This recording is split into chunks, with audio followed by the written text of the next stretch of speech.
हटाने के लिए किया जाता है। व्हाइट कपड़े पे हम ब्लीच करते हैं ना, ताकि उसमें जो पीलापन आ गया है वो पीलापन क्या हो जाए, हट जाए। इसका स्टेटमेंट है, देखिए वो क्या कह रहा है, वो ये कह रहा है कि विरंजन की क्रिया शुद्धिकरण के पूर्व की जाती है। अब आप क्या बताएंगे, आप बताएंगे नहीं ये क्या है, ये हमारा कौन सा स्टेटमेंट सही है, हमें सही बताना था, तो हमारा पहला स्टेटमेंट क्या है, सही है, जबकि दूसरा क्या है हमारा गलत है। तो आंसर क्या हो जाएगा, आंसर हमारा हो जाएगा ए। विशेषता है प्रकाश को अवशोषित भी करते हैं, प्रकाश को अवशोषित भी करते हैं तथा अपनी छाया भी दिखाते हैं। बताइए, रुई की विशेषता ये है कि ये प्रकाश को अवशोषित भी करता है और छाया भी दिखाता है। पाइल बुनाई पढ़ा था ना, और उसमें हमने क्या देखा था, कट पाइल देखा था, अनकट पाइल देखा था, बोथ साइड पाइल देखा था। और जब हम लोगों ने कट पाइल की बात की थी तो कट पाइल का एग्जाम्पल क्या था, वेलवेट ही। बाकी आपने वेलवेटीन, कार्ड्यूराय, यही सब तो पाइल बुनाई के उदाहरण में थे। अब आप क्या बताएंगे, आप बताएंगे कि ये जो वेलवेट है ये कपड़े होने चाहिए। बताइए, यदि आप अपने आप को लंबा और पतला दिखाना चाह रहे हैं तो आपके कपड़ों में कौन कौन सी विशेषताएं होनी चाहिए। पहला, एक रंग की ड्रेस हो, यानी कि सिंगल कलर क्लॉथ हो। दूसरा, सुमेल स्वेटर और स्कर्ट हो, मतलब एक दूसरे से मिलता जुलता हो, ठीक है, एनालॉगस कलर स्कीम वाला सिस्टम हो, ठीक है, हल्का या डार्क हो सकता है लेकिन मिलता जुलता रहे, ठीक है। तो सुमेल स्वेटर तथा स्कर्ट हो। ड्रेस के कपड़े की बनी पतली बेल्ट हो, मतलब अलग बेल्ट ना, तो यही मेरा कपड़ा है, इसी की पतली सी बेल्ट लगा ले, इसी कपड़े की, ठीक है, एक ये है। और फिर ये है तिरछी रेखा। अब बताइए कौन सा इसी अपने आप को लंबा और पतला दिखाना चाह रहा है, तो पहली बात सिंगल कलर क्लॉथ पहनना चाहिए, ठीक है। एनालॉगस कलर स्कीम भी चल सकता है, यानी कि सुमेल स्वेटर और स्कर्ट भी आपको पतला दिखाएगा।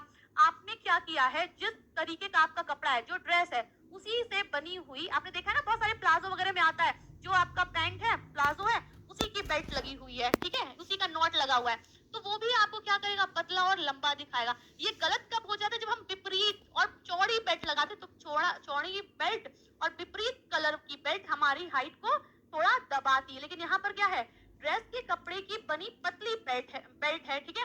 और फिर आपकी तिरछी रेखा भी आपने पढ़ रखा है कि व्यक्ति को क्या करती है, लंबा दिखाती है। अब आंसर आपका क्या हो जाए, आंसर हो जाएगा डी, युक्त कॉलर, कम चौड़ी बेल्ट तथा छोटे प्रिंट वाले वस्त्र कैसे दिखाई देने के लिए पहनने चाहिए। एक बार झालर भी लगा हुआ है, ठीक है, कॉलर वाले, ठीक है, कम चौड़ी बेल्ट, ठीक, तथा छोटे प्रिंट वाले कपड़े कैसा दिखाएंगे, लंबा और पतला दिखाएंगे, लंबा व मोटा दिखाएंगे, कि ध्यान से देखे तब आंसर करिए। तो ठीक है, व्यक्ति लंबा दिखेगा। अब लंबा कहाँ है वो देख लेते हैं, ठीक है।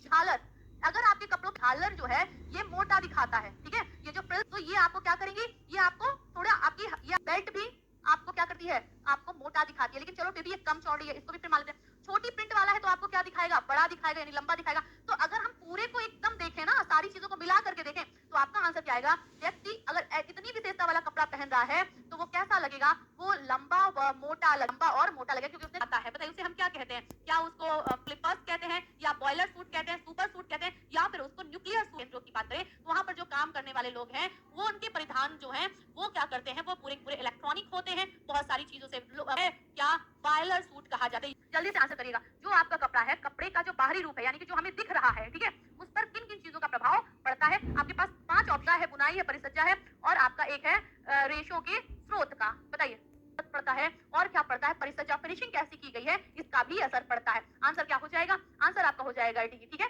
कि कपड़े के बाहरी रूप पर किसका प्रभाव पड़ता है, तंतु का, धागे का, बुनाई का, परिसज्जा का, इन चारों का प्रभाव पड़ता है। का पूछा है, आप बताएंगे। प्राकृतिक में 3 होते हैं, वानस्पतिक होता है जिसमें cotton, linen, hemp, ramie, abaca, Manila, ये सब आते हैं। प्राणिज जगत भी आपका नेचुरल है, जिसमें सिल्क और वुल आता है। खनिज भी आपका सोना, चांदी, एस्बेस्टस क्या है, खनिज है। ये जो रासायनिक है ना, ये प्राकृतिक नहीं है, बल्कि क्या है, कृत्रिम है, या कह लो माथा। प्राकृतिक बताना, पहला दूसरा चौथा, पहला दूसरा चौथा, यानी कि हमारा आंसर क्या हो, इंक परीक्षण होता है ना, ऑयल परीक्षण होता है, निष्पीडन परीक्षण होता है, दहन परीक्षण होता है, और बहुत सारे परीक्षण होते हैं, है ना। हम लोगों ने 8-10 प्रकार के परीक्षण पढ़े हैं। अब यहाँ पर आपको बताना है वस्त्रोपयोगी रेशों की पहचान के लिए कौन सा परीक्षण नहीं किया जाता है। क्रीस्प है, ठीक है, स्याही परीक्षण का मतलब इंक परीक्षण, आपके पास एयर है यानी वायु परीक्षण है, और तंतु तोड़ परीक्षण है। बताइए कौन सा परीक्षण हम लोगों ने नहीं पढ़ा है। आप बताएं मैम, हमने सिकन भी पढ़ा है, हमने ये इंक परीक्षण भी पढ़ा है, और हमने तंतु तोड़ भी पढ़ा है। क्या नहीं है, यहाँ पर वायु परीक्षण नहीं होता है। तो क्वेश्चन नंबर 3 क्या है, सेकंड है, असली है। चलिए क्वेश्चन नंबर 32 का जी, सभी लोग बताइए क्वेश्चन नंबर 32 का क्या होगा? आप बताएंगे भी ठीक है, रीजन भी ठीक है, लेकिन ये जो व्याख्या है वो सही नहीं है। क्वेश्चन नंबर 32 का आंसर क्या हो जाएगा? क्वेश्चन नंबर 32 का आंसर हो जाएगा बी, यानी स्टेटमेंट तो दोनों ठीक है, लेकिन जो व्याख्या है वो सही नहीं है। अच्छा, जरा यानी कि ये जो है ना, ये आपको क्या करेंगी, ये वाला लाइन देख पा रहे हैं? ठंडे रंग वाली बस में आकार में छोटी तथा दूर दिखाई देती हैं। ठंडा रंग ना चीज को बड़ा दिखाने में मदद करता है, लेकिन चूंकि यहाँ पर दोनों गलत वाला या दोनों सही वाला ऑप्शन है ही नहीं है ना, तो अब हमें क्या करना पड़ेगा? अब हमें दोनों सही परंतु व्याख्या गलत पे टिक करना पड़ेगा। हमारा 32 का आंसर क्या हो गया? बी हो गया। ठीक है, टेक्निकल होता है, दूसरा केमिकल होता है, तो यहाँ पर बात किसकी हो रही है? यांत्रिक की हो रही है, यानी टेक्निकल फिनिशिंग, मैक्सिमम टू एम्ब्रॉसिंग और आपके पास मोरिंग है, और लास्ट आपका उपरोक्त सभी। बताइए आपका इनमें से कौन सा यांत्रिक परिसज्जा है? आप क्या बताएंगे? आप बताएंगे कि ये सारी परिसज्जाएं किसकी हैं? यांत्रिक ही हैं, मैकेनिकल है, सब गर्म रोलर से की जा रही हैं। आंसर क्या हो गया? क्वेश्चन, कपड़े को फायर प्रूफ बनाने के लिए, अग्नि अवरोधी बनाने के लिए उसे किस घोल में डुबाया जाता है? आपके पास बोरिक अम्ल है, फिनोल फॉर्मल्डिहाइड है, फॉर्मल्डिहाइड है, उसे हम बोरिक एसिड के घोल में डुबाते होना चाहिए। तो आप क्या बताओगे? आपने ये पढ़ रखा है ना कि सूती में सल्फर होगा नहीं, डेक्रोन प्राकृतिक है नहीं। रेशम और ऊनी में हमने पढ़ रखा है कि रेशम और ऊन में जो सबसे बड़ी भूमिका है, जो दोनों को अलग करती है, वो किसकी होती है? सल्फर की होती है। सल्फर किसमें प्रमुखता पाया जाता है? ऊन का। क्वेश्चन, दिखने में सुंदर और आकर्षक, पहनने पर के चयन के कारक हैं, या कपड़ों को बनाने के कारक हैं, या फिर बच्चों को है, या फिर उपरोक्त सब। जब हम कपड़ों का चयन करते हैं ना, जब हम कपड़ा खरीदने जाते हैं, तो ये सामान मुलायम बनाया जाता है। ठीक है, इसकी खोज निम्न में से किसने की? बताइए, बढ़िया प्रश्न, कहीं नोट करना चाहे तो नोट करिएगा। पूछा जा रहा है कास्टिक सोडा। कास्टिक सोडा हम कहाँ यूज करते हैं? बहुत बार पूछा गया, मर्सराइजिंग की बात होती है ना। पूछा जा रहा है कास्टिक सोडा के, आंसर करेंगे कि इसकी खोज किसने की थी? इसकी खोज की थी जॉन मर्शन ने। ठीक है, क्वेश्चन नंबर 39 का आंसर क्या हो गया? जॉन मर्शन के घटते क्रम में निम्न कथनों को सही क्रम में सजाएं। मतलब आपके पास ये कई सारे क्या लिखे हुए हैं? कई सारे रेशे लिखे हुए हैं। आपको बताना है किसमें प्रत्याशा, उसका घटता क्रम आपको बताना है। ठीक है, कि सबसे ज्यादा प्रत्याशा किसमें होती है, फिर उससे कम, फिर उससे कम, फिर सबसे कम, ऐसे आपको बताना है। बताइए, लीनन के रेशे हैं। फिर आपके पास क्या है? आपके पास कपास है, रेशम है, ऊन है और लीनन है। फिर लीनन है, कपास है, रेशम है, ऊन है, और लास्ट आपके पास ऊन, लीनन, कपास और रेशम है। बताइए, कुछ नहीं करना, इस क्वेश्चन को कैसे ध्यान रखना है? आपको पता है प्रत्याशा यहाँ पे ज्यादा होती है। ठीक है, अब इसके बाद आपका ये अपने आप कट गया, कपास में प्रत्याशा नहीं होती है। ठीक है, लीलन, यहाँ पे लीलन में भी बहुत कम होती है। अब जरा देखिए आपके पास बच क्या रहा है? आपने ऊन देखा, ऊन के बाद प्रत्याशा किसमें होगी? रेशम में होगी। फिर उससे कम किसके पास है? रेशम। फिर आपका क्या हो जाएगा? लीलन। अब आप इसको मैच कर लोगे, आंसर क्या हो जाएगा? क्वेश्चन नंबर 40 का हो जाएगा ए। तो सिकुड़े नहीं। ठीक है, आकार अस्थायित्व के लिए आप क्या करेंगे? हम स्टार्च लगाएंगे ना। स्टार्च से क्या हो जाता है? हम कॉटन के कपड़े में भी तो स्टार्च लगाते हैं, बाहर आ जाता है और आकार अस्थायित्व हो जाता है। यहाँ पर भी यही बताएंगे कि हम क्या करेंगे? स्टार्चिंग की प्रक्रिया करेंगे। इससे हमारा आकार, हम क्यों रिवाइव लगाते हैं, क्यों हम मार लगाते हैं कपड़ों में? इसीलिए तो लगाते हैं। तो आकार अस्थायित्व और भार बढ़ाने के लिए हम क्या करेंगे? हम स्टार्चिंग की प्रक्रिया करेंगे। ठीक है, तो को जलाया जाता है तथा जलाते समय लौ के साथ कैसे जलता है, जले भाग का स्वरूप कैसा है, तथा जलते समय कैसी महक निकलती है। ये जो है ना, ये अवतरण पर है, तो वो पीली लौ के साथ जल रहा है। ठीक है, तो आपके पास लेपल है, आपके पास डॉबी है, आपके पास लीनो है, और आपके पास सटल है। बताइए कौन सी बन जाए? हमने डॉबी भी सुना है, हमने लीनो भी सुना है, हमने क्या नहीं सुना है?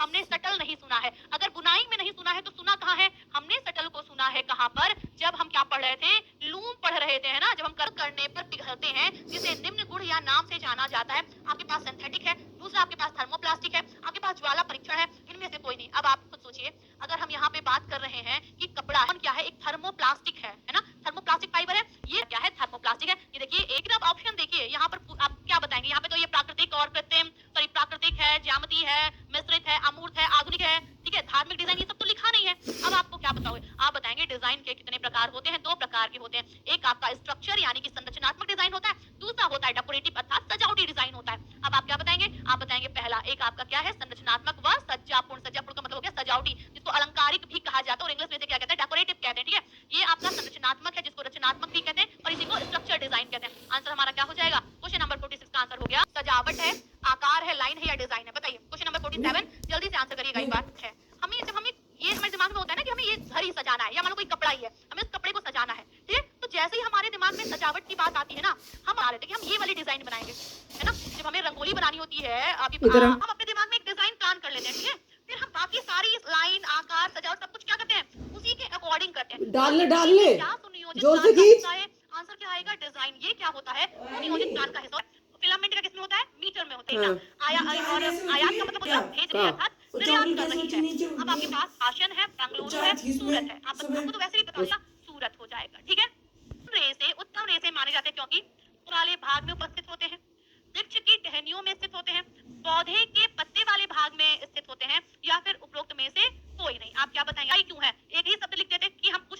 कि इधर कहाँ से आ। मिलता है ना, अल्टीमेटली यही पूछा जा रहा है कि कहाँ से मिल रहा है। लेकिन इसको क्या किया गया, थोड़ा सा लीलन उन कहीं सब आया रेसे तीन हैं, बचे हैं। क्यों, तू क्योंकि फ्रिज यहाँ खोल पे लो ऑप्शन तूने दिया है ना, उसके मैं खाया अकॉर्डिंगली नहीं, आपको मैंने कहाँ से मिल 3 रहा है, दे इसमें। तने से मिल,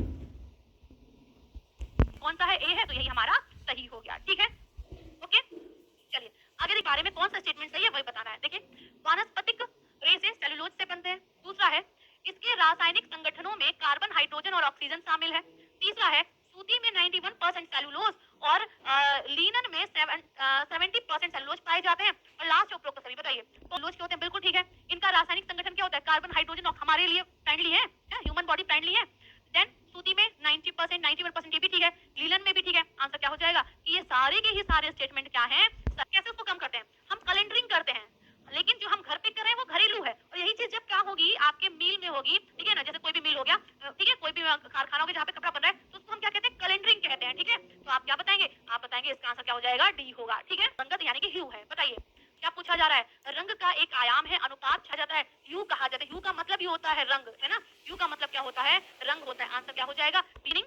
स्पिनिंग मतलब रेसे से धागा बनाने की प्रक्रिया, गीली है, ठोस है और पिघली है। हमें होता है क्या, मैकेनिकल, दूसरा होता है केमिकल। मैकेनिकल की बात करते तो रिंग है ना, फ्रिक्शन है, ये सब आ रहे थे, है ना, ओपन एंड है, ये सब आ रहा था। लेकिन जब हम केमिकल की बात करते तो चार आ रहा था ना, ड्राई, वेट, मेल्ट और बायो कंपाउंड, यही तो चार आ रहे थे। तब देखिए आपके पास क्या है, आपके पास ड्राई है, आपके पास वेट है और आपके पास क्या है, मेल्ट है। मेल्ट किसके लिए बढ़िया होती है, नायलॉन पॉलिस्टर के लिए होती है। तो यही तीन तो है, हमने सॉलिड स्प्रिंग तो कहीं नहीं पढ़ा, ना मैकेनिकल में पढ़ा ना केमिकल में पढ़ा। तो हमारे पास आंसर क्या हो जाएगा, पहला, दूसरा और चौथा। पहला, दूसरा और चौथा कौन सा, ड्राई, वेट और मेल्ट। और गोलाकार डिजाइन, सेकंड टूटी लाइनें। बताइए अगर कोई महिला मोटी है तो उसके कपड़े कैसे होने चाहिए, बड़े प्रिंट वाले और गोलाकार डिजाइन, और भी मोटी लगेगी, है ना। बड़ी पट्टी, बड़े चेक, ये भी नहीं सुटेबल पड़ेगा, ये भी उसके आकार को वैसा ही दिखाएगा। आपके पास क्या है, छोटा प्रिंट है और अनुप्रस्थ लाइनें हैं। ठीक है, आप क्या बताएंगे, आप बताएंगे कि बस यही ठीक है, छोटा प्रिंट और अनुप्रस्थ लाइनें जो होंगी ये व्यक्ति को क्या करेंगी, उस मोटी महिला को पतला दिखने, मतलब किनारी। ठीक है, धागे जो सेल्वेज के समकक्ष रखे जाते हैं इसे कहते हैं ताना, कहते हैं बाना से क्या कहते हैं, ताना, ताना कहते हैं। ठीक है, जाता है और कड़ी मोटी इससे क्या होती है, कड़ी मोती बनती है। ठीक है, ओके, आंसर आपका क्या हो जाएगा, बी हो जाएगा। रेयन जो है ये आपका रीजनरेटेड है, ऊन आपका नेचुरल है, प्रोटीन जगत वाला है। अब आपके पास बच क्या रहा है, डेक्रोन बच रहा है। ठीक है, आंसर क्या हो जाएगा, आंसर हो जाएगा बी। कौन से क्वेश्चन का, क्वेश्चन नंबर 65। ठीक है, आप क्या बताएंगे, सेलुलोजिक फाइबर होता है ना, कपास, सेलुलोज, C6H12 बोलते हैं, हम लोग पढ़े हैं कि नहीं पढ़े हैं, हम लोग ने न्यूट्रिशन साइंस में ये चीज पढ़ी हुई है। देखिए वही है ना, उसी में वेरिएशंस होते हैं। तो ये क्या है, ये C6H10O5 है। अब आप क्या बताओगे, ऊन में होगा नहीं, रेशम में है नहीं, इन सब में नाइट्रोजन है। ठीक है, ये नायलॉन तो आपका ऑलरेडी केमिकल हो गया। बच क्या रहा है हमारे पास, हमारे पास बच रहा है, मान दीजिए ये क्वेश्चन तो हम लोगों ने सॉल्व किया था अभी जल्दी। बताइए किस तंतु के अनुप्रस्थ काट की आकृति किडनी के शेप की होती है, ऐसी।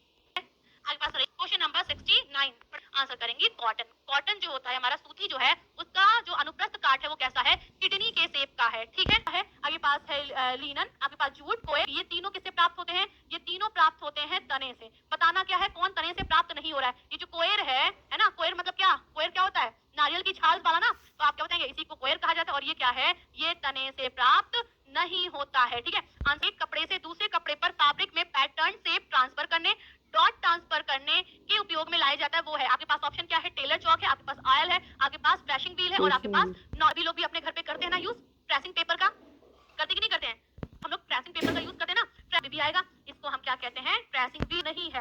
फैशन चक्र की 5 अवस्थाएं ना, इंट्रोडक्शन है, राइज है, पीक है, फिर आपका डिक्लाइन है और लास्ट आउट ऑफ फैशन, यही 5 अवस्थाएं है ना। तो आपको बताना है कौन सी अवस्था नहीं है, क्या है, सौंदर्य बोध। अब बताइए कौन सा फैशन, आप क्या बताएंगे, आप ये बताएंगे कि फैशन आपका नवीनता भी है, सामान्य स्वीकृति भी है, समाप्त होना भी है, क्या नहीं है, सौंदर्य बोध नहीं है, मतलब मजबूती का गुण। बताइए क्वेश्चन नंबर 75। अब आप क्या बताएंगे, आप बताएंगे कि अगर हम इतनी सारी प्रक्रियाओं की बात करें ना, जिसमें सबसे महत्वपूर्ण मजबूती जो है वो कताई में है। पूछिए क्यों, क्योंकि अगर कताई हम करें, स्पिनिंग कर रहे हैं और हम खींच रहे हैं, अगर वो हमारा जो तंतु है वो मजबूत नहीं है तो क्या हो जाएगा, वो टूट जाएगा। एक बार जब धागा बन जाएगा तो धागा बनने के बाद बाने में उतना खिंचाव नहीं आएगा। ठीक है, बुनाई में वो मजबूती नहीं चाहिए, लेकिन सबसे ज्यादा हमें तब चाहिए जब हम क्या कर रहे होंगे, स्पिनिंग कर रहे होंगे। आंसर क्या हो जाएगा, क्वेश्चन नंबर सादी बुनाई का है। आंसर क्या आप देंगे, आंसर देंगे कि अगर हम बात किसकी कर रहे हैं, अगर हम बात कर रहे हैं किसकी, टप्पे टाके, तो ये हमारा क्या है, ये हमारा सादी बुनाई है। सादी वस्त्र निर्माण की विधि का उदाहरण है। ये टर्म पकड़िए, आंसर करिएगा। क्या पूछा जा रहा है आपसे, पूछा जा रहा है क्वेल्टेड टेक्सटाइल निम्न वस्त्र निर्माण की विधि का उदाहरण है। पहला है बिन बुना हुआ, बुना व सिला, अनेक परतों वाला, उपरोक्त में से कोई नहीं। बताइए क्वेल्टेड टेक्सटाइल की बात करते हैं, इसका मतलब ये होता है गूंथना। ठीक है, और गूंथने का हम लोगों ने पढ़ रखा है, क्या पढ़ रखा है, कांथा। कांथा कहाँ की, वेस्ट बंगाल की।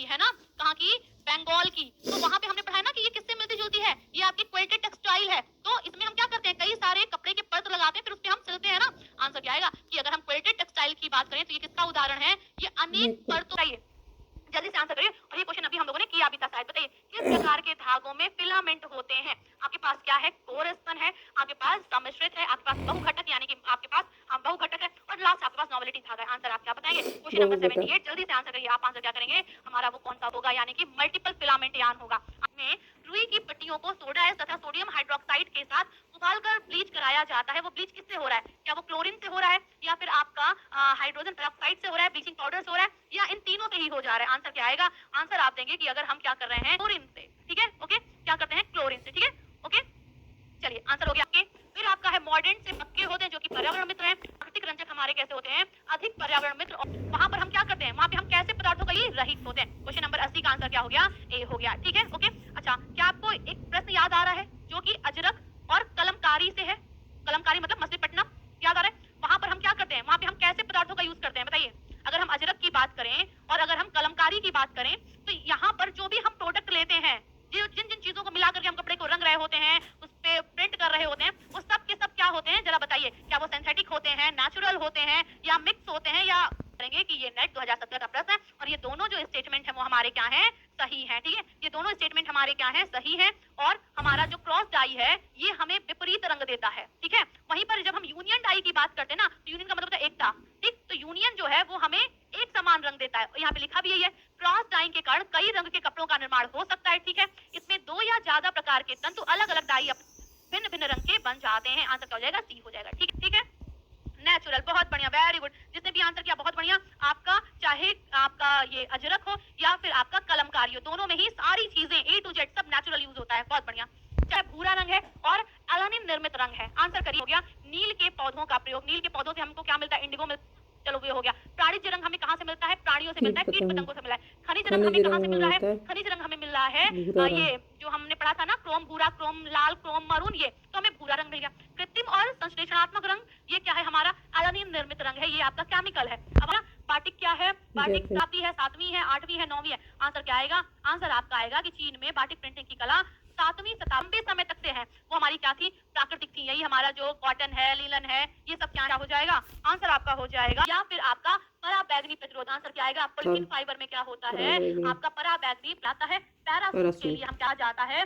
ये बना होता है, किसका बना? रेशमी रेशों का बना हो, तो जला दिया जाए, ठीक है, जला करके एक बढ़िया सरफेस प्राप्त किया जाए। तो ये प्रक्रिया क्या है? क्या इसको डिसाइजिंग कहा? ऐसी प्रक्रिया को हम क्या कहते हैं? सींजिंग कहते हैं। हम कपड़े पर जो रोए हैं उसको क्या करते हैं? गर्म रोलरों से झुलसा देते हैं, जला देते हैं, ठीक है, और फिर हमें एक स्मूथ क्या होता है? टेक्सचर मिल जाती है। जो आपका प्रिंटिंग पेस्ट है उसको गाढ़ा करने के लिए किसका प्रयोग किया जाता है? आपके पास पोटेशियम पेरोसाइनाइड है, आपके पास सोडियम ऑक्सीनेट है, आपके पास कॉपर सल्फाइड है, आपके पास क्या है? क्लोरेट्स है। बताइए किसका यूज किया जाता है? जो आपका प्रिंट सोडियम ऑक्सीनेट, ठीक है, क्या आएगा? सोडियम ऑक्सीनेट आएगा। आंसर क्या हो गया हमारा? आप तुरंत बताएंगे कि मैम अगर विलियम हेनरी पार्किन की बात करें, दिया था, इन्होंने सिंथेटिक डाई दिया था। ये जो जैकार्ड लूम है वो इनके द्वारा दिया गया था। सीन लिंग चिंग कौन थी? ये तो सिल्क की देवी थी, जो कि अभी आपने पूछा भी था। बच कौन रहा है? थॉमस वेल्स बच रहा है, ठीक है। तो आपके रंगों को कहा जाता है प्राकृतिक रंग, माध्यमिक या तृतीयक या उदासीन। आंसर क्या आएगा? उदासीन रंग है। कैसे हैं? उदासीन रंग ब्लैंक पर निर्भर करता है। आगे पास रेखा है, आकार है, बनावट है और प्रकाश है। बताइए करता है। आंसर क्या आएगा? आपका जो रंगों का डिपेंड है किस पर? प्रकाश। विशिष्ट शैली, चिरसम्मत और फैशन। आप क्या बताएंगे? वो कोई भी फैशन जो कि कम समय के लिए होता है उसको क्या कहते हैं? उसको श्रीकलाहस्ती। ये हमने कहाँ पढ़ा था? क्या कलमकारी में पढ़ा था कि अजरक में पढ़ा था? कलाहस्ती कहाँ से आया है? अच्छा, किसके लिए प्रसिद्ध है? स्टेंसिल के लिए, हाथ से पेंटिंग के लिए, सिंथेटिक रंग के लिए, या फिर बांधना? हाथ से पेंटिंग के लिए प्रसिद्ध है, और इसमें यूज किया जाता है क्या? सारा प्राकृतिक, ठीक है, प्राकृतिक चीजों का यूज किया जाता है। और श्रीकलाहस्ती क्यों पॉपुलर है ये आपको बताना। वैसे क्वेश्चन नंबर 4 का आंसर क्या हो? बिल्कुल, बहुत बढ़िया। चलिए कलमकारी में आती, बहुत बढ़िया। कलमकारी में आपकी दो आती है, उसमें से एक क्या है? श्रीकलाहस्ती, दूसरा क्या है? मछलीपट्टनम है, ठीक है, नहू का है, ठीक है। मुर्री फंदा ये हम लोगों ने पढ़ा है ना। बकिया कटाओ है ना। नेट यानी भारत दिल्ली की है, नहीं मोती भारत कहाँ की है? ये आपकी फ्रॉम राजस्थान। तो हमारे कोकून के प्रारंभ और अंत में बनने वाला मोटा और असमान रेशा। तीसरा ऑप्शन है दोनों, और चौथा है इनमें से कोई नहीं। तो ये हमारा क्या होता है? जैसे कोकून है, कोकून क्या होता है? इसके अंदर बॉम्बिक्स मोरी कीड़ा होता है। जब ये इसको बनाया जाता है तो इसको गर्म पानी में डाला जाता है ना, ताकि इसके पे जो सेरेसिन नाम का गोंद है वो क्या हो जाए? पिघल जाए, और फिर वो रील खुले पूरा, मतलब धागा जो आपका रेशा है वो खुले।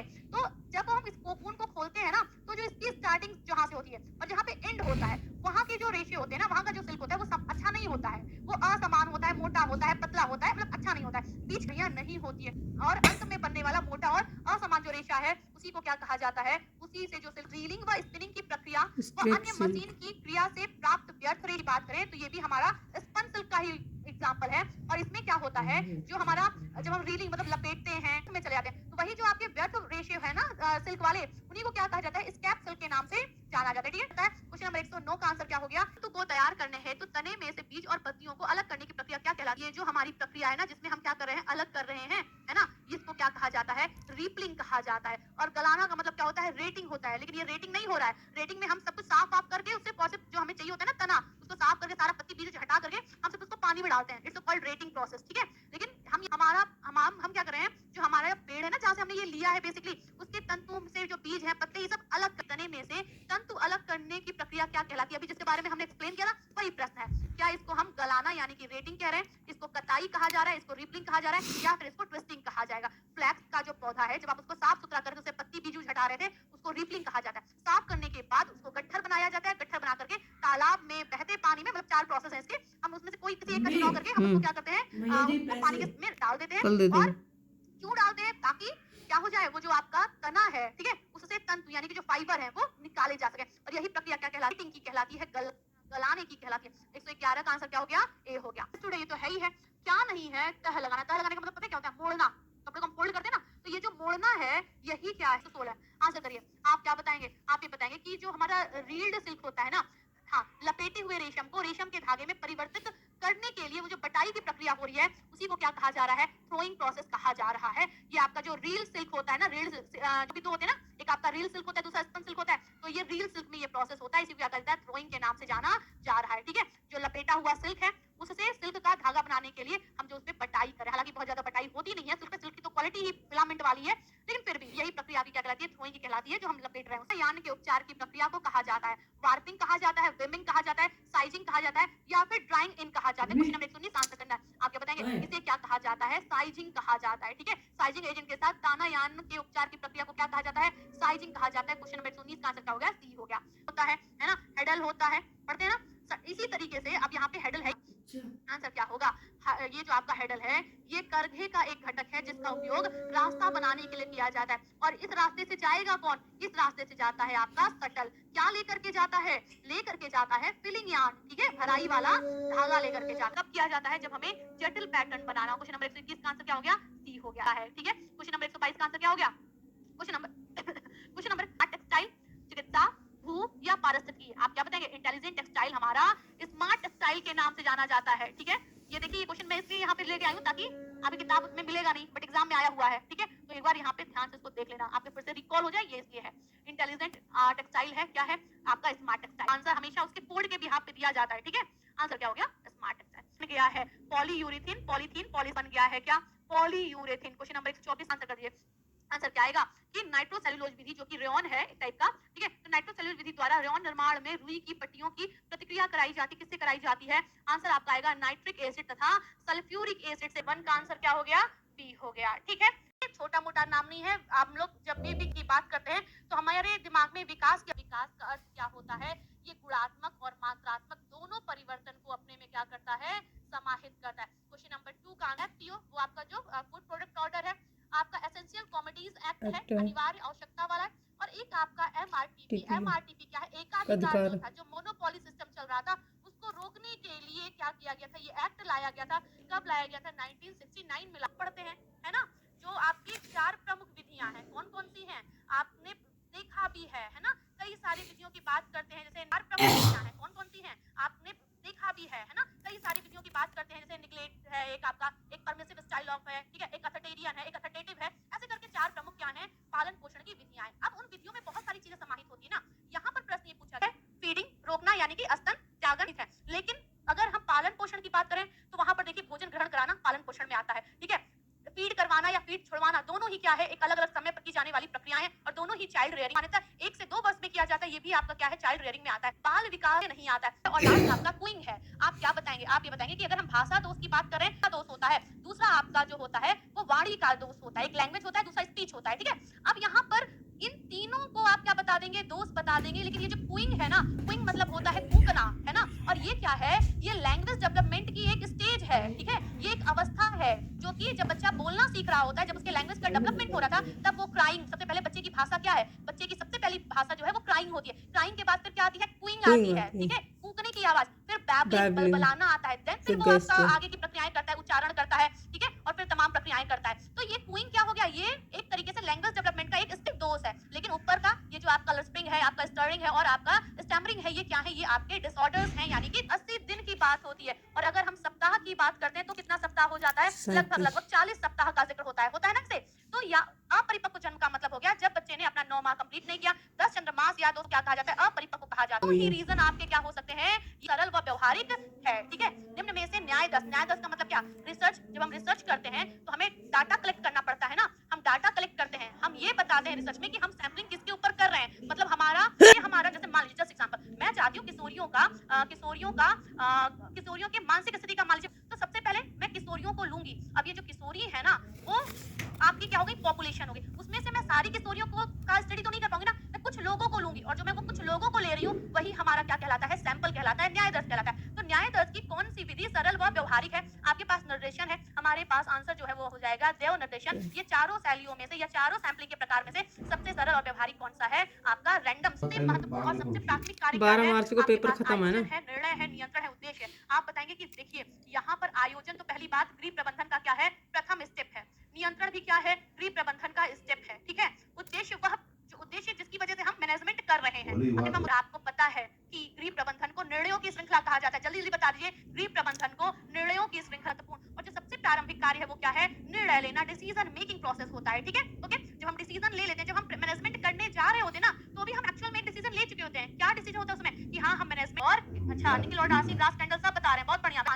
आंसर क्या निकल गया, नंबर 14 पूछा जा रहा है 2021, आंसर क्या हो गया, बी हो गया। शब्द है होम और बारीक अंतर होता है, यहाँ पर गृह लिखा हुआ है, गृह का मतलब यहाँ पर हाउस से ना होकर के किससे है, होम से। होम में क्या होता है, क्या ज्ञानात्मक एक इमोशनल एस्पेक्ट को लेकर के चल कार्य करने की इच्छा रखी जा, गोल और स्टैंडर्ड। और ये बीच वाला यानी कि ये जो ऐसे बनता है ना, यहाँ पे वैल्यू होता है, यहाँ पे गोल, इसकी बात हो रही है। और ये क्या है, ये वह बिंदु है जिसके लिए हम क्या करते हैं, योजना बनाते हैं, नई नई विधियों का चुनाव करते हैं, क्यों करते हैं। और नंबर 51 का आपका 3500 ml 75 ब्लड छानता है, वो छानता है कितना, 7500 ml, ठीक है जाता है। क्या उसको दाया निलय कहा जाता है, बाया निलय कहा जाता है, दोनों, या फिर इनमें से कोई नहीं। क्वेश्चन नंबर आपका 56 से आंसर क्या आएगा, कहा जाता है बाया निलय के कहा जाता है। क्वेश्चन नंबर 56 का आंसर क्या हो गया, बी हो। खाते हैं जितना भी कार्बोहाइड्रेट लेते हैं, किसी भी मीडियम ले लो, सब कुछ हमारा क्या होता है, हम सब कुछ हमारा टूटता है और आता है अपने स्मॉलेस्ट फॉर्म पे, अपने सिंपलेस्ट फॉर्म पे, एंड नेम इज ग्लूकोज।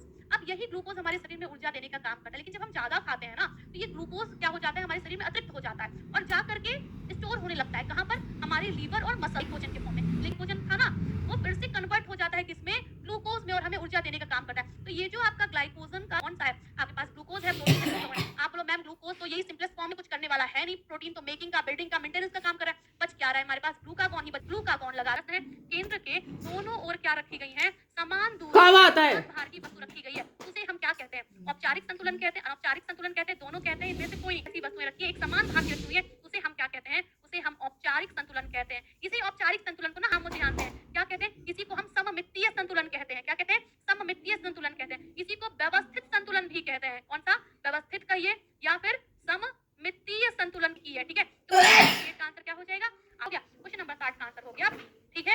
आगे देखिए नेक्स्ट क्वेश्चन कौन सा है, करते हैं लैगार्ड कर देते हैं, ठीक है। लैगार्ड जो किसी भी चीज को सबसे लेट में अडॉप्ट करते हैं उनको लैगार्ड कहते हैं। लेकिन जो व्यक्ति नए विचारों को अपने समुदाय के अन्य सदस्यों से पहले स्वीकार कर लेता है उसको क्या कहते हैं, अर्ली अडॉप्टर कहते हैं। क्या कहते हैं, अर्ली अडॉप्टर, ठीक है। तो आपका क्या हो जाएगा, ये हो जाएगा जल्द अंगीकरण यानी कि अर्ली अडॉप्टर के क्या है, इनोवेटर होते हैं, जो कुछ नया करते हैं। और ये कौन है, ये जो कुछ नया हुआ है उसको सबसे पहले एक्सेप्ट करते हैं, और ये कौन है, ये जो कुछ नया हुआ है उसको सबसे पहले एक्सेप्ट करते हैं, अडॉप्ट करते हैं, ठीक है। तो आपसे ये तो पूछा नहीं गया था कि जो नया बनाए, नया कुछ करे, उसको क्या कहते हैं, उसको कहा जाता है इनोवेटर। लेकिन यहाँ पर अडॉप्शन की बात हो रही है, स्वीकारने की बात, अंगीकृत करने की बात हो रही है, उसको क्या कहा जाता है, अर्ली अडॉप्टर। यानी कि जल रूप में, सोडियम कार्बोनेट के रूप में, कार्बोनेट आयनों के रूप में, या फिर बाई कार्बोनेट आयनों के रूप में। जल्दी से आंसर CO2 ले जाई जाती है बाई कार्बोनेट आयनों के रूप में। क्वेश्चन आप बताएंगे मैम ब्लड क्लॉटिंग की जब हम बात करते हैं ना, तो अगर हम विटामिन के परिप्रेक्ष्य में बात करेंगे तो विटामिन के को हम क्या कहते हैं, ब्लड क्लॉटिंग एजेंट के तौर पर जानते हैं। और यदि आप मिनरल की बात करेंगी तो मिनरल कौन है, आपका कैल्शियम है। ये जो कैल्शियम है ये क्या है, ब्लड क्लॉटिंग में महत्वपूर्ण भूमिका निभाता है। और अगर तो क्या होता,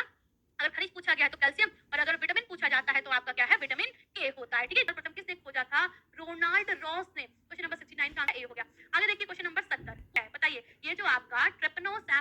नामक रोग है उसका वाहक कौन होता है? आपके पास लाउस है, आपके पास सैंड मक्खी है, आपके पास मक्खी है या फिर फायर फ्लाई है? बताइए जी। क्वेश्चन नंबर फटाफट से बोल के आएगा। ये जो आपका ट्रिपनोसोमियासिस है इसका जो वाहक है वो कौन है? सीसी मच्छर है। अकॉर्डिंग टू ऑप्शन हमेशा आंसर देगा, जो ऑप्शन है नहीं उसको हम कैसे कर सकते हैं ना, जो ऑप्शन होगा हम उसी को देखेंगे। क्वेश्चन नंबर 17 की हमारा कार्य सरलीकरण के क्या होते हैं? दो टेक्निक होते हैं, ठीक है। क्या होते हैं? कार्य सरलीकरण के दो टेक्निक होते हैं। एक हमारा क्या होता है? फॉर्मल होता है, दूसरा हमारे पास कौन होता है? पेन पेंसिल होता है, ठीक है। फॉर्मल और पेन पेंसिल होते हैं। जब हम फॉर्मल की बात करते हैं तो इसमें कितने होते हैं? संख्या में 4 होते हैं। पेन पेंसिल की बात करते हैं तो इसमें संख्या में कितने होते हैं? 4 होते हैं। ये जो हमारा पेन पेंसिल है ना, इसी में आपका कौन सा आता है? इसी में आपका ऑपरेशन आता है, ठीक है। इसी में आपका कौन सा आता है? प्रोसेस चार्ट आता है। और कौन आता है? इसी में आपका मल्टीमेन चार्ट आता है। और लास्ट कौन सा आता है? आपका पाथवे चार्ट आता है, जो कि श्रीमती गिलवर्थ का है, ठीक है। किसका है? श्रीमती गिलवर्थ का है। अब इन्होंने किसका यूज किया था? आंसर निकल कर क्या आएगा? पिन और धागे का, ठीक है। पिन और धागे का यूज किया था पाथवे चार्ट को बनाने के लिए। इसी में हम कृत्रिम तखत का, आर्टिफिशियल किचन का हम यूज करते हैं, ठीक है। और अगर हम फॉर्मल की बात करें तो जल्दी जल्दी आप लोग नाम बता दीजिए। कार्य सरलीकरण की दो टेक्निक है, पेन पेंसिल और आपका फॉर्मल। उसमें पेन पेंसिल का मैंने लिख दिया। पेन पेंसिल में 4 टेक्निक है। हमारा माइक्रो मोशन आता है, इसमें मैमो मोशन आता है, इसमें साइक्लोग्राफ आता है। कौन सा? साइक्लोग्राफ आता है। और कौन सा आता है? स्टॉप वॉच आता है। अभी एक जरा क्वेश्चन मेरे दिमाग में आ रहा है, सब लोग फटाफट से आंसर। टीएमयू का मतलब क्या होता है? जल्दी से बताइए। Time measurement unit. जो मैं टीएमयू का फुल फॉर्म क्या होता है? और कि स्टॉप वॉच में 1 सेकंड का कौन सा भाग हम मेजर कर सकते हैं? था ना 0.0006 ऐसे करके 3-4 ऑप्शन थे। बताइए टीएमयू का फुल फॉर्म बताइएगा। और ये भी बता दीजिएगा स्टॉप वॉच से आंसर क्या हो गया? और बशा या फिर विटामिन ए और जिंक। बताइए। सूखा रोग की बात हो रही है, आप चाहो मेरेस्मस से ले लो, आप चाहो रिकेट से ले लो, ठीक है। अस्थि कोशिका मतलब अस्थि मृदुलता जिसको कहते हैं, जो कि विटामिन डी की डिफिशियंसी में होता है ना। अब ये आपका हमने क्या पढ़ रखा है? कैल्शियम होगा, कैल्शियम हो या फिर क्या हो? विटामिन डी हो या फिर क्या हो? फॉस्फोरस हो। ये तीनों क्या है? बेस्ट फ्रेंड फॉरएवर है। अब यहाँ पर भी देखिए ये दोनों टिके हुए हैं, विटामिन डी और कैल्शियम। क्वेश्चन नंबर नियंत्रण है। लागत मतलब जो लग रहा है, जो पैसा लग रहा है किसी काम को करने में, मैनेजमेंट में, ठीक है, उसको क्या कहा जाए? लागत नियंत्रण। भाई हमें हमारी एफिशिएंसी को बढ़ाना है, हम ह्यूमन है और हम सबसे बड़ा रिसोर्स है, आप तो जान ही रहे हैं। तो हमारी एफिशिएंसी को बढ़ाना है, हमारी दक्षता को, हमारी स्किल को बढ़ाना है, हमें ट्रेनिंग चाहिए, ठीक है। हमें काम तो मिले तब तो हम अपनी कुशलता को निखार पाएंगे, तो हो सिलेक्शन तो हो। तो ये सब कुछ क्या है? आपके एचआरएम में आते हैं, ह्यूमन रिसोर्स मैनेजमेंट में आते हैं, है ना। चुनाव करिए कौन सा व्यक्ति कौन सा काम बेहतर तरीके से कर सकता है। ओके, सब हो गया। लेकिन ये जो लागत नियंत्रण है ना, ये जो है ये आपका ह्यूमन रिसोर्स में नहीं आ रहा है। लागत नियंत्रण आपका मनी मैनेजमेंट में चला जा रहा है। एमआरएम में पूछा जाता है ज्ञान प्राप्त करने और उसे लागू करने की जो क्षमता होती है उसे हम क्या कहते हैं? आंसर आप क्या करेंगे? आंसर करेंगे कि ज्ञान प्राप्त करने की और उसे लागू करने की क्षमता व्यक्तित्व कहलाएगी, अभिवृत्ति कहलाएगी, अभिक्षमता या बुद्धि। आंसर क्या आता है? बुद्धि कहलाती है, ठीक है। हम फास्ट फूड खाते हैं उसमें अधिक मात्रा में पाया क्या जाता है? सोडियम है, जिंक है, आयरन है और आपका पोटेशियम। आंसर क्या निकल करेगा? निम्नलिखित में से फास्ट फूड में अधिक मात्रा में पाया जाता है, क्या पाया जाता है? सोडियम पाया जाता है, ठीक है। जो भी हम फास्ट फूड खाते हैं उसमें सोडियम की मात्रा क्या होती है? बात लिंग लिखा हुआ है लेकिन अंग्रेजी यहाँ पे बगल में लिख करके क्लियर कर दिया जा रहा है। यहाँ बात जेंडर की हो रही है, ना कि सेक्स की, ठीक है। और ये हमें पता है जेंडर क्या है? एक सोशल टर्म है, जबकि सेक्स क्या है? एक बायोलॉजिकल टर्म है, ठीक है। अब पूछा जाए निम्नलिखित में से कौन सा कथन गलत है? बात यहाँ पर जेंडर की हो रही है, ना कि सेक्स की। अब लिखा है लिंग एक सामाजिक संरचना है, तो जेंडर क्या है? एक सोशल स्ट्रक्चर है ना, बिल्कुल ठीक है। यहीं पर सेक्स लिखा होता तो सेक्स क्या सामाजिक होता? नहीं, सेक्स क्या होता? बायोलॉजिकल हो जाता। तो जेंडर क्या है? एक सामाजिक संरचना है, ठीक है। लिंग, जेंडर की बात हो रही है। लिंग उस लिंग भूमिका को जन्म देता है जो किस विशेष लिंग से उचित रूप से संबंधित पाई जाती है, ठीक है। यहाँ पर लिखा है लिंग एक जैविक इकाई है और लास्ट लिखा हुआ है लिंग स्त्रीत्व और पुरुषत्व है जो समाज में भेदभाव और अलगाव के आधार का निर्माण करता है, ठीक है। अब यहाँ पर जब जैविक लिखा हुआ है तो ये आपका जब जेंडर की बात हो रही है तो यहाँ पे लिंग का मतलब हर जगह जेंडर से था, तो क्या ये क्या है? क्या ये जैविक इकाई है? नहीं, जैविक इकाई क्या है? सेक्स है। सेक्स एक जैविक इकाई है, जबकि जेंडर क्या है? एक सामाजिक इकाई है, सामाजिक संरचना है। कौन सा कथन गलत हो गया? आपका सी वाला कौन होता है? बाटिक होता है। Batik is a type of resist style of printing, ठीक है। क्वेश्चन नंबर 80 हिंसा है नहीं, पढ़ने का विकार है। बस और 6 में अंतर समझ में नहीं आता है। अब ये किस रोग का सिंबल है? जागरूकता से, जैसे हमें विरोध करना होता है तो हम ब्लैक स्टार लगाते हैं ना, ब्लैक रिबन। उसी तरीके से जो रेड रिबन है ये किसका है? ये और बहुत सारे, अगर आप किसी का खून किसी शरीर में जा रहा है तब फैलता है। स्लाइवा, बस इतना मुझे बता दीजिए। एचआईवी की अगर हम बात कर रहे हैं, सॉरी मैंने तो खैर, हाँ अगर हम इसकी बात कर रहे हैं, एचआईवी की बात कर रहे हैं, तो ये जो एचआईवी है ये स्लाइवा यानी कि लार से कितना % फैलता है? लार, एक व्यक्ति की जो स्लाइवा है वो दूसरे व्यक्ति के पैदा है, कितना % उसमें फैलने के चांस होते हैं? आपका 10%, 4%, 9%, 11 या 12%, कितना %? एज्यूम एनी, आप क्या बताएंगे? ये जो एचआईवी है ये क्या है? ये कम्युनिटी डिजीज है। कम्युनिटी का मतलब सामुदायिक से नहीं है, मतलब इसका कम्युनिकेट हो रहा है, ये आगे बढ़ेगा, है ना। और अगर स्लाइवा की बात करें तो 4% होता है। कितना % होता है? 4%। हाँ, प्रश्न क्या पूछा जा रहा है? किसी वस्त्र के या कि यहाँ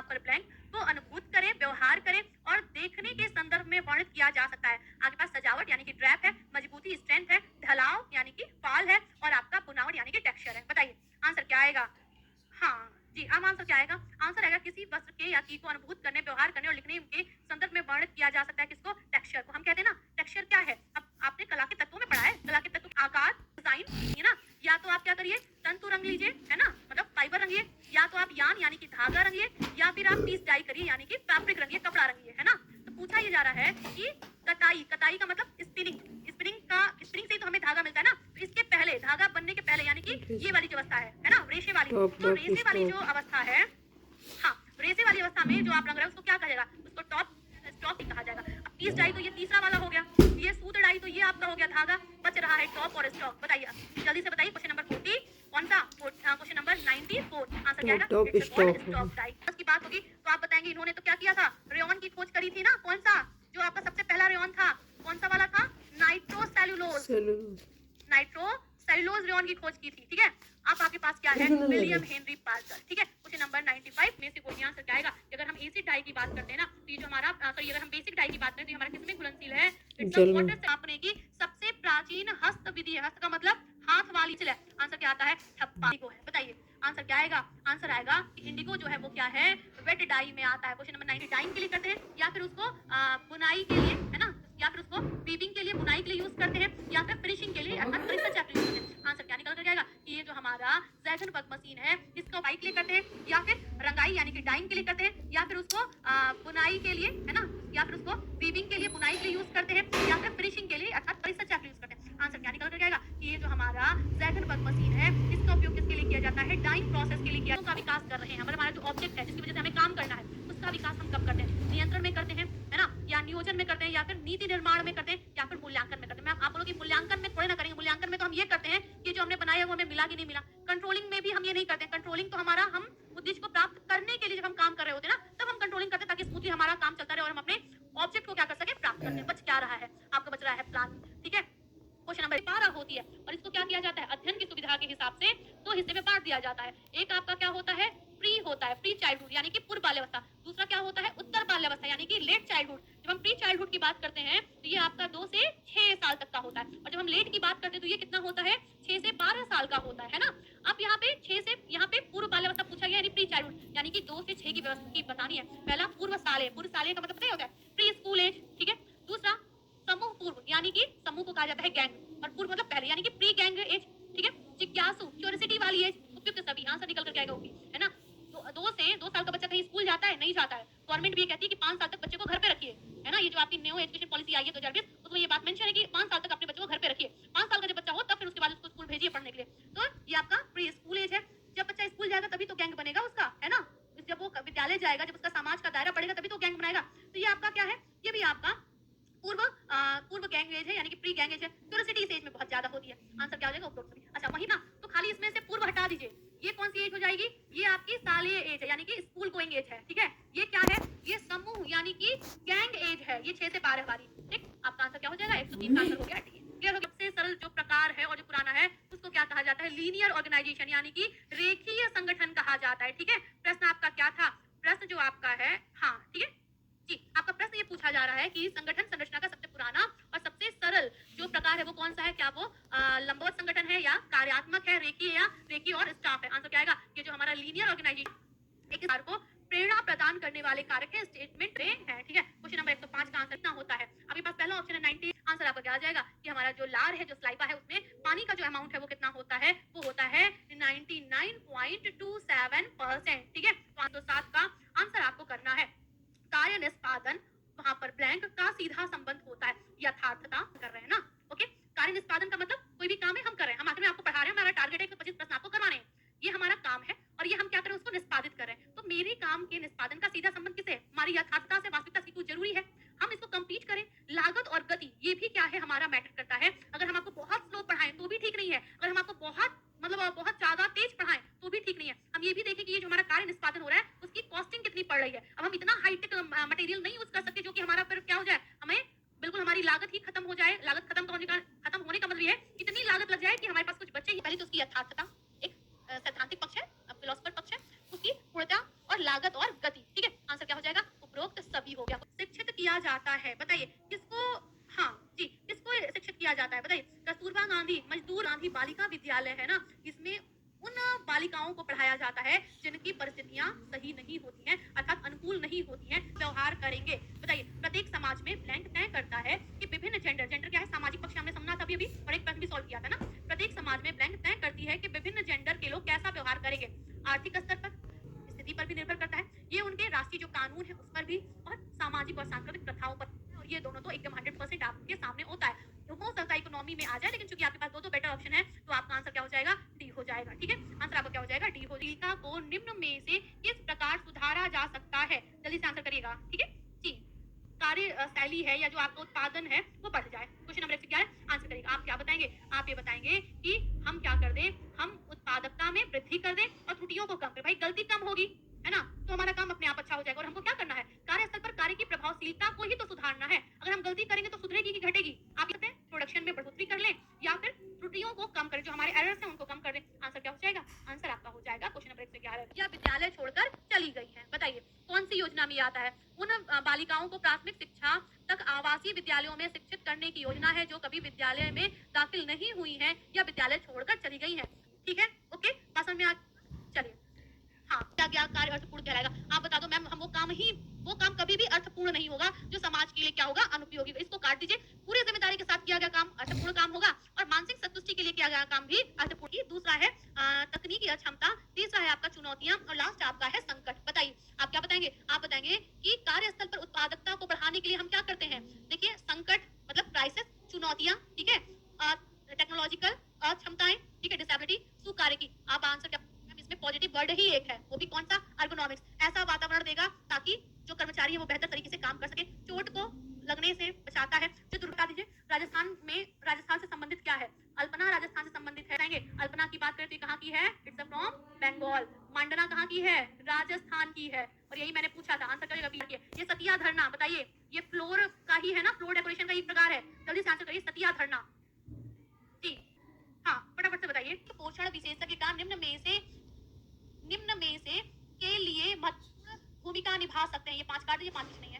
तो ये नैदानिक पोषण विशेषज्ञ का निम्न में से किसके लिए महत्वपूर्ण भूमिका निभा सकते हैं। पहला, आपका सार्वजनिक स्वास्थ्य योजना बनाने में। दूसरा, पोषणहीनता के कारण होने वाले विकारों को दूर करने में। प्रोत्साहक पोषक कार्यक्रमों को बनाने में। बस इतना बताइए, ये जो नैदानिक पोषण विशेषज्ञ होते हैं ना, ये कैसे काम कर सकते हैं, ये किन किन चीजों में भूमिका निभा सकते हैं। पब्लिक हेल्थ प्लान बना सकते हैं। दूसरा है पोषणहीनता, यानी कि वो जो आपका माल न्यूट्रिशन है, ठीक है, उसके कारणों को जानने और उनके जो विकार हैं उनको दूर करने में मदद कर काम ये जो नैदानिक पोषण विशेषज्ञ हैं इनके द्वारा बताएंगे। अगर हम एक डाइटिशियन की बात करें ना, उपरोक्त सभी वाला आंसर नहीं जाएगा, क्योंकि लेखन का बहुत विशेष रोल नहीं होता है। रोल किसका होता है, बातचीत का होता है। हम व्यक्ति से उसकी पसंद नापसंद सब कैसे पता करेंगे, है ना, उसकी फैमिली हिस्ट्री, उसकी खुद की डाइट हिस्ट्री, है ना। 119 का आंसर क्या है, यहाँ पर ब्लैंक, कारक का प्रभाव पड़ता है। बताइए किसका, तनाव। दूसरा है रोग की तीव्रता। तीसरा है मानसिक तनाव। लास्ट आपका उपरोक्त सभी। आप बताइए पोषक तनाव मतलब कि वो कौन सा न्यूट्रिएंट उसके पास, ठीक है।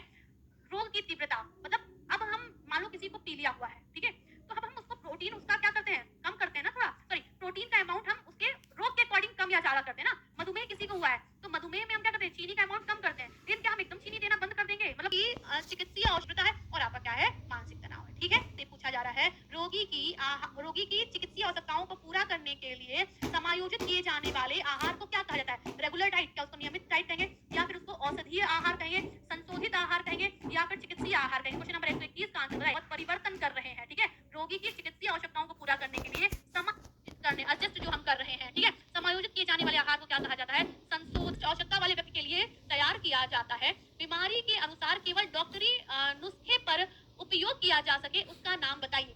ऐसा कौन सा फूड आइटम है या खाद्य का पदार्थ है जिसको हम चिकित्सीय थेरापेटिक डाइट के नाम से जानेंगे, यानी कि हम चिकित्सीय आहार कहेंगे। क्वेश्चन नंबर 122 का आंसर क्या हो गया, डी हो गया। ठीक है, क्वेश्चन नंबर 122 का आंसर क्या हो गया, डी हो गया।